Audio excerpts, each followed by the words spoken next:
for my good friend Peter Schwartz.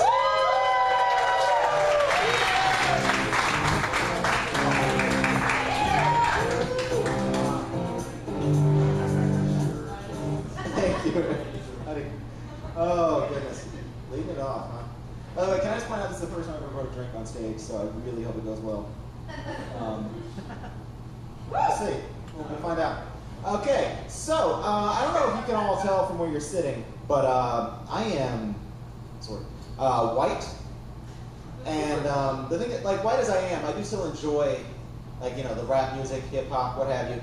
And but the thing is, I'm like one of those people that like to sing along to the music when I'm walking around. And they use a word that I'm really not allowed to say, you know, when there are people around. And so, like when I'm walking, like, so what I've had to do, I started, and you can try this yourself, I started like substituting that word for something else. The word I use is fella, i.e., yo, straight out of Compton, young fella named Ice Cube in a group called Fellas with Attitude. Or, you know, if you prefer like DMX, maybe. Fellas wanna try, and fellas wanna lie. Fellas wonder why, fellas gotta die. Rough Riders. You can't do DMX without saying that word. It's like his favorite word. But I find that, yeah, it does take a little bit of the edge off, but also it makes it a lot friendlier. And still keep me from getting my ass kicked by a stranger, which is really the whole point. Interesting footnote to that joke, though, is that I've told that a couple times now, and a friend of mine from work came to see me and liked it so much, he told some other coworkers of mine, and it made its way around to the point that my boss came up to me one night and says, got a bunch of fellas in the back room. I was like, whoa, whoa. No, you totally misunderstood the point. I was just trying to sing rap music without getting beat up. I wasn't, like, first of all, I was not trying to give white people a way to, like, say it without saying it, like with a wink. Let alone, I definitely was not trying to, like, invent a new slur. I can't imagine a worse legacy than that. Except, you know, maybe genocide, but I feel like the ship sailed on that one. Like, if I was going to commit genocide, I would have by now. Like, I'm 30. Like, most of those guys, you could tell. Like, in their early 20s, like, these kids going places. Speaking of rap music, my grandmother had a birthday recently. Yeah, not all the transitions are perfect, but yeah, she had 87. She turned. She's 87 years old, and because she's getting up there, we all kind of gather together. You know, we all had dinner, and then when we're you know together, we're talking, we're telling stories. And my mother starts telling this story about this thing. Like she starts talking about her cat. And we get into it, and I realize she's not telling a story about a thing her cat did this one time, so much as a funny way her cat was laying down this one time. And I look around like I can't be the only one not into this story, and I realize, yeah, I am. I'm the only, like everyone else is leaning in, like, really? No, what was this other arm doing? And I started to realize, I'm a dog person, okay? But I grew up in a family full of cat people. Okay, so I kind of think maybe I do know what it's like growing up gay, you know? Because, you know, like everybody in your life is telling you how great this thing is, and you're just like, I don't get it. No, it's not for me. No. You're like, no, but look at him. He's jumping up on the counter again. It's like, yeah, he's not supposed to do that. Spray him with water or something. I don't know what you're waiting for. Like, no, it's just what he likes to do. Hey, he's not your asshole roommate, okay? You just get him. I don't get it. I don't. I also don't understand people that treat their pets as children. Like, they consider, like, it doesn't make any sense to me. I have this friend, like, this past Mother's Day, she's like, well, I'm a dog mom. Like, yeah, okay, well, when Roscoe sends you a card, I'll take you to brunch, but until then, let's cool it. Like, nobody has ever also gotten this email. They're like, hey, so a coworker of mine just had triplets, but she's only keeping one of them, so, you know. We do a good home. First come, first serve. No, they're different. Also, kids are just a lot more work. They are. And the thing is, like, I'll hear, like, comments, and just other people in general say things like, oh, God, I hate kids. Kids are the worst. Fuck children. Like, that's not fair. Like, what are kids if nothing but, they're just, like, tiny, like, stupid people. And really, like any other demographic of people, most of them are okay. There are some assholes.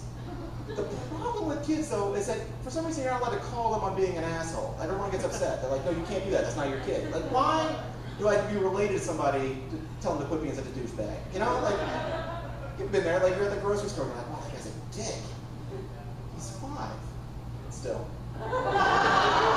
Based on being 5. That is shitty behavior right there. And you see it everywhere. Like, I mean, my own niece, who I love now, like, right up until about 3, she was a real cunt. Like, I love this girl, but yeah, no, she was awful. It's fucked up because her mother's in the audience. But she knows. She knows what she was like. She was awful. Like, I remember, like, when she was a baby, like, I came home for the first Christmas, like, she's born, like, a new person. Cool, let's go meet him. And everyone, all my friends are like, hey, how's the new baby? Kind of a bitch. She's a baby. Yeah, a shitty baby. And again, I'm just judging her against, like, the average baby who, to my knowledge, do not freak out and cry when you, like, make eye contact with them from across the room. Like, most babies, you look at them, and what do? They just kind of stare back at you with that little half surprise. No, because they can't hold their head up. But, no, this one, she's like an old prison guard. She's like, let's eyeball me. But now it's cool. She's like 6 years old now. She's taking dance lessons. She's joining the brownies soon, which I can't wait because I will finally have a cookie source. I love Girl Scout cookies so much, and like none of them came to my house this year. It was rough. It put me in like kind of a weird spot, like because like I still want the cookies, but now I have to like seek out a Girl Scout. You know, like track one down. Like I can't be doing that. Going up to strangers like, hey, you have a daughter like between 5 and 16? Instead I'm just driving my car really slow through the suburbs. Anything in a green skirt. And I'm just lucky I don't drive a van, I guess. Do you think van drivers realize like how negatively the perception of them has shifted like in the past 15 years? It used to be you drive a van, it's cool, yeah, just airbrush a dragon on the side of it, throw a mattress in the back. You know, maybe you'll meet that special lady at a rock concert or something. But now, like every time you see a van, part of you's thinking like, is that guy headed to or from an Amber Alert? Like what? Should I call somebody? I don't know.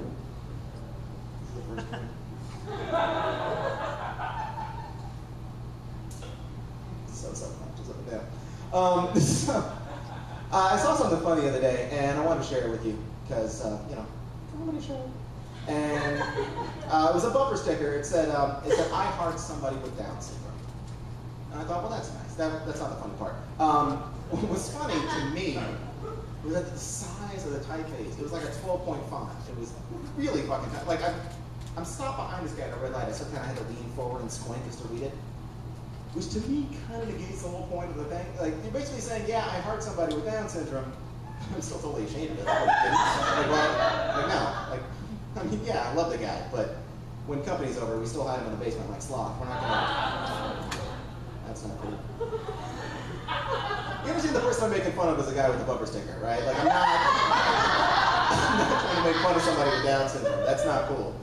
Like, I would never do that. Like, I mean, my cousin has Down syndrome. Seriously. I think. I mean, he's definitely some kind of retarded, we're not sure. But, I mean, you can't ask that, can you? You can't be like, hey, so what's wrong with your kid? No, because he's been arguing with the Christmas trees ever since we came in the room. I don't know what this is, but... Oh, you just want to pretend this is normal? Alright. It's messed up. It's an awkward situation, and I hate awkward situations, I do. I realized recently that I think awkwardness is like my default position. Like no matter what, any given social situation, like all things being equal, that's how I'm gonna feel. Like I would feel awkward at my own birthday party.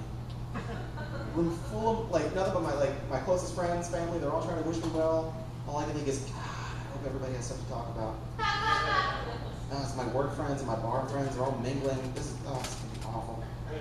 Like these situations, they stick. Like I never handle them correctly. Like a couple months ago, I was saying goodbye to a friend of mine, and she was kind of a new friend. We'd only known each other a little while, so I still didn't know like if we were hugging friends yet.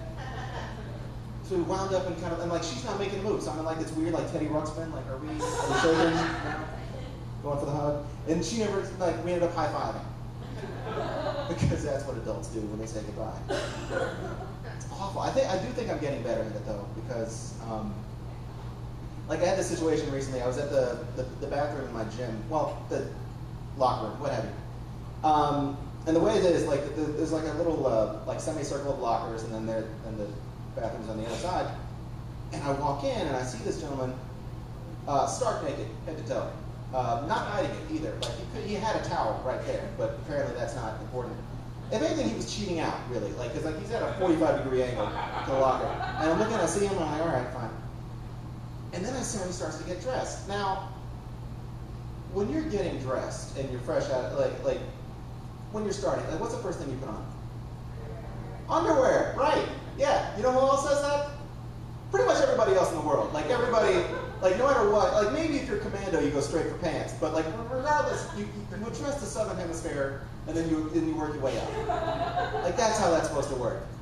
This motherfucker, his shirt, not an undershirt either. No, button down. Which means, yeah, we're going to be here a while. Like, apparently, his love handles he's very self-conscious about. The donger he's totally cool with. Like, and just the absurdity of what this guy is doing, like, it shorted a circuit in my head, I think, because I was frozen. I could not look away. And right around the time that he gets to the last button, two things happen. One, I realize, hey, I'm staring at a half-nude man. Not the safe act, either. Normally, like, you accidentally see a penis, you're like, you look away, and you glance back for a second, like, is that really a penis? Yeah, it wasn't, all right. And then you just hope it goes away by the time you're done doing whatever you're doing. But no, I am locked in. I couldn't turn my head. And two, he looked up. And we made eye contact. And you know those moments where, like, it's you and it's another human being, and you know social convention dictates one of you probably should say something. But you're hoping neither one of you does. You know, like when you're riding the elevator with somebody, and suddenly they start talking, you're like, God, fuck you. 2 more floors, I'd have been out of your life forever. But yeah, I guess it is hot today. This guy, I hate him so much. He opened his mouth like he was about to speak, and so I had to, like, figure some way out this. So for somebody who hates awkward situations, this is like my nightmare. I'm looking at this guy, he's about to speak. So it's when I think very coolly, just shouted, no! And I ran out. I wasn't done peeing, didn't matter. I wasn't about to live with that for another second. He couldn't follow me though, because no pants. Awful. So, here's something I learned recently. Yeah, we're just moving on. So I learned something new. A customer of mine came up to me and he said, hey, man, anyone ever tell you that you look like that comedian? And I was like, huh? And then he just started talking. He's like, yeah, he's a white dude. I was like, yeah, sure. I didn't think you were going to say, like, Margaret Cho. But, and he's like, and then he says, you know, he's married to a black woman. No offense. I was like, hold on, what? Why did you say no offense? And see, I didn't know until that moment that sometimes just using the words no offense can itself be offensive. Because what he just implied with those 2 words is that I look like the type of dude who'd be offended by just, like, the vague concept of interracial marriage. Like, just the fact that it exists. I'm sorry, no offense, but people are doing that. And so now I'm just trying to think of, like, the last, like, our entire relationship, the last 5 minutes of it. Like, what, was there something about the way that, like, I brought him his tea that had, like, a real biggity vibe to it? Like, what was I doing that gave him this impression? But it's like, I do love learning new things. I do. Like, I love learning new things about myself, you know? Because sometimes you don't know what you're capable of until you try. This last week, I took a yoga class for the first time, and I had no idea. I didn't know that I could roll my eyes that many times. So I really feel the light leave your fingertips. Oh, Jesus. There are no accents. You must let the universe speak to you. Why don't you speak to me, bitch? And tell me what I'm supposed to do with my other arm, because this does not feel right. Like, I'm not getting it. I'm not. But sometimes you don't need to try. Sometimes I know what I'm capable of. Like, I don't need to try a standing backflip right now to know that I'd probably break my nose. Like, I don't, there's something, like, I don't need to try. Like, I don't need to try a threesome to know that I would not be able to handle that situation at all. It's too much going on. It's like, I mean, first of all, like, sex is it's a more complex situation for men than it is for women, I think. And I'm sorry if this upsets you, but yeah, it's just, there's more going on. Like, I mean, making a man come, it's like digging a hole, you know? You do the same thing over and over again, and eventually you're done. Like, it's not, like, I mean, don't get me wrong, it's God's work you're doing, really. But it's not complex, is what I'm trying to say. Like, I mean, you can get really creative, you know? You can use a tiny shovel, take your time with it. You can take a break and come back later. It doesn't matter. But you know two things going in. A, if you keep at it long enough, you will finish. Like, it's not. Also, when you do finish, it's going to look a lot like the last hole you dug. There's not a lot of variation there. Every time, it's like, was it good for you? Well, did I finish? Then yeah, it was good. I love it. I mean, like, making a woman come, it's like trying to land a jumbo jet that you've never flown before. You know, like, everything's, you know, these, like, switches and dials looking back at you, they're all in, like, a slightly different place than they were the last time. You know, you see this new button, you're like, that button wasn't there before. Like, should I hit it? I don't know. I'll try it out. I'll hit it. Whoa, no. I guess put a little post-it on that for next time. That's not a good button. Something to keep track of. You gotta make sure the landing gear's down. Flaps do whatever it is flaps do. I don't know, I'm not a pilot. But you gotta keep track of all this stuff. And even sometimes you think everything's going great. You know, you're on your final approach, you're almost there, the tower waves you off, makes you take another pass at it. Like, that's fine. FYI, we are dangerously low on fuel up here. So, one way or another, this flight's over in 2 minutes. You want to talk me down? Because we're not.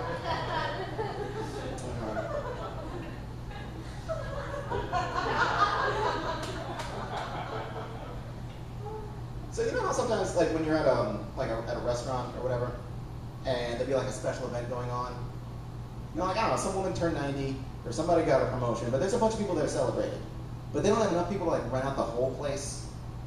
You know, it's like everybody else in the room is just kind of like party adjacent. You know, like, you have to listen to everything, but you don't get cake. Do you think that's kind of what it was like for everybody else in the room during the Last Supper? I don't know why. I always imagine it's like the very guy at the very next table is losing his shit. This guy. All night. Yeah. He's going on a wine now. He's just a whole thing on bread. It's going to be every course with the guy. Like, take this soup and salad. I don't know. But he's driving me nuts. By the way, what a fucking martyr. Like, oh, I'm sharing my bread. Just ask your server for more. It's not that hard. Jesus. I mean, no, I got to get a manager. I do. Because, you know, I mean, we went on a nice quiet night out and they said it's next to what has to be the most depressing going away party I've ever seen. This is awful. Jesus has always been kind of a mysterious character to me. Figure. All right. He's weird because, like, there's still so much we don't know about the dude. You know, like, what do we know? We know that he did a lot of great things. We know that he was a carpenter. We don't know, though, if he was a great carpenter, you know? Like, you can never go into that. Like, you know how it is, like, when you have your day job, but then you also have, like, your passion that you're trying to find, like, one of those two things is going to suffer. Like, was he just messiahing on nights and weekends, but really focused on the cabinets? Or was he more like, you know, like, yeah, I'll get to that table when I can. I'm healing blind people, I'm walking on water. Like, was there ever, like, did you ever get, like, a complaint? Like, I appreciate the extra fish and everything, but this is the third time you've come over here to adjust these shelves. They are still not level. You're on your way to the worst Yelp review. So, Lord. I was watching TV earlier today, and I came across one of my favorite shows as a kid, I think. Teenage Mutant Ninja Turtles. Are we all familiar? Okay, good. That way I don't have to explain it to you. But, like, I'm an adult now. So I'm watching the show from, like, an adult's perspective. Like, things start to poke out at me that didn't bother, like, a 9-year-old version of me. And I'll put this question to you. Why did they wear masks? It's a giant turtle. Like, why? What are they hiding? It's not like they had day jobs at Target and Kinko's, and they were trying to like. Nobody's gonna see a giant, like a 6-foot turtle, like ninja kick a rhinoceros and be like, yo, I think I know that dude. No, he made me a soy latte the other day, I think. I mean, his name was Donatello, but I don't know. I can't be sure, obviously, you know, because of the mask. Yanny turtle, probably. Thank you so much, guys. That's it for me.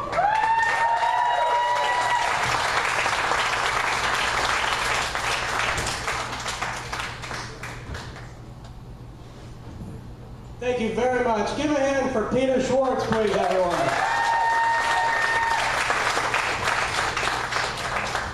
Coming up next was actually one of the first comics that I saw when I first started doing comedy in Charleston. He's going to really make you laugh. He's phenomenal. He's really funny. His name is David Corley. Please give him a round of applause.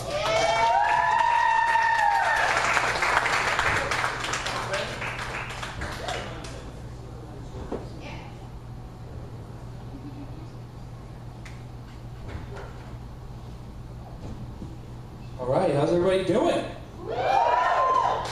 All right, so I'd have to say, out of all the grocery stores in the Charleston area, my absolute favorite is Publix. But Publix has gotten really aggressive lately with offering to take your groceries to your car for you. Like, even when you say no, they're really persistent about it. Sir, can we take your groceries to your car for you today? Please. Sir, please reconsider our offer. Sir, judging by the size of your man boobs and the film of sweat on your forehead, we're fairly confident the physical exertion of putting your groceries in your car may kill you. Just let us save your life today. A couple weeks ago, the teenage girl that was bagging my groceries didn't even ask me. She just grabbed my car and started walking to the parking lot. As a man, do you know how embarrassing it is to stand next to a teenage girl as she loads your Cinnamon Toast